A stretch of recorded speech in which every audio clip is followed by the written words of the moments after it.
And we return to the start for the Visitors Challenge Cup between ISIS Boat Club and Oxford University on the left of our screen, and the crew from the Netherlands, Njord, on the right of the screen towards the Temple Island.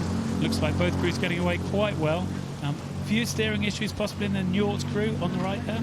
It's that classic Cox's 4 issue, isn't it, of like having quite a lot of power and then just having to sync it up between the 4 oars on either side. You know, it's very easy just to sort of wander around, but yeah, I think they've got it back under control there in the Njord boat on the right hand side.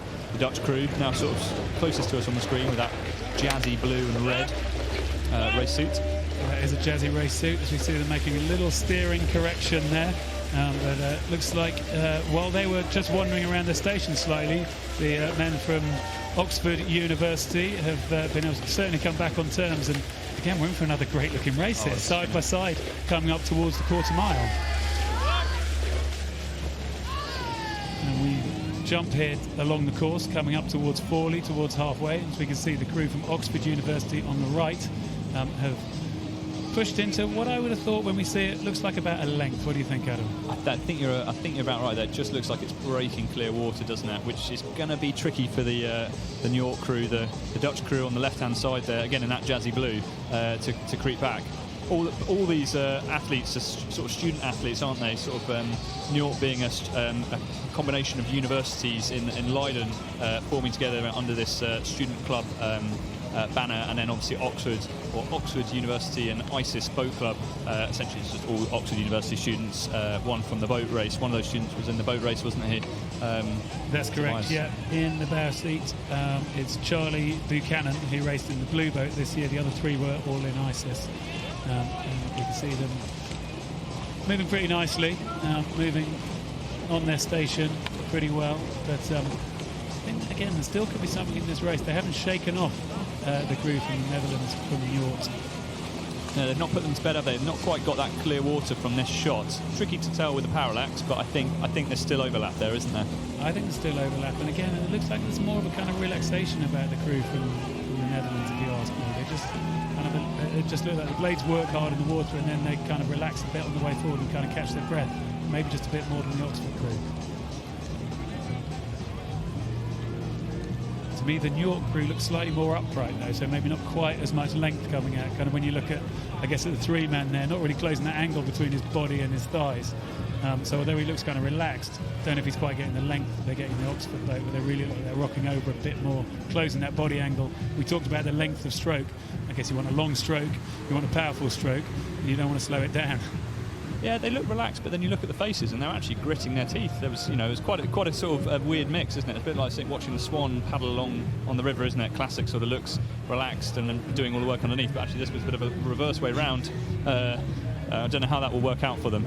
Well, that might be why it is that the crew from Oxford are just slightly in front as we're coming down here, coming up towards this sort of quiet period and then coming into the enclosures. Yeah, the calm before the storm, so just creeping up to the competitors' enclosure.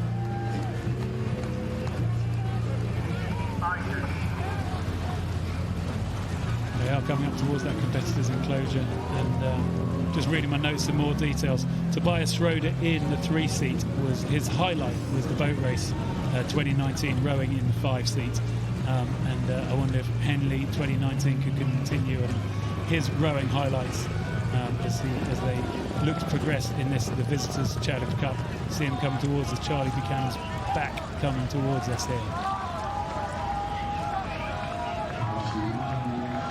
I mean, we're used to seeing some pretty hot Dutch crews come and race here, aren't we? And these guys have given it a good go.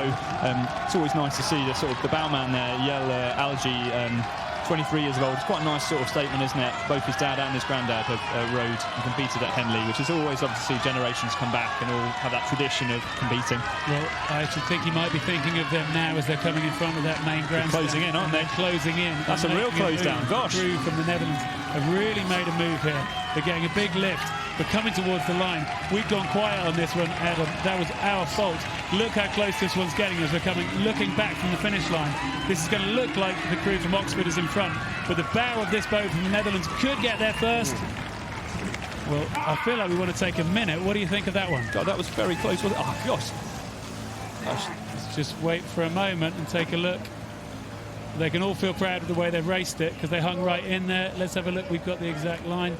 2-1-3. Tom Caddo Hudson is the Oxford bow, and it is going to cross the line first ahead of that bow of the crew from the Netherlands, from Njord. So with a couple of couple of 100 metres to go, it looked like the crew from ISIS and Oxford had it. What a surprise finish! Yeah, great finish from the crew from Njord, but just a little bit too late, and that confirmation of the win, the visitors, the crew from ISIS and Oxford University.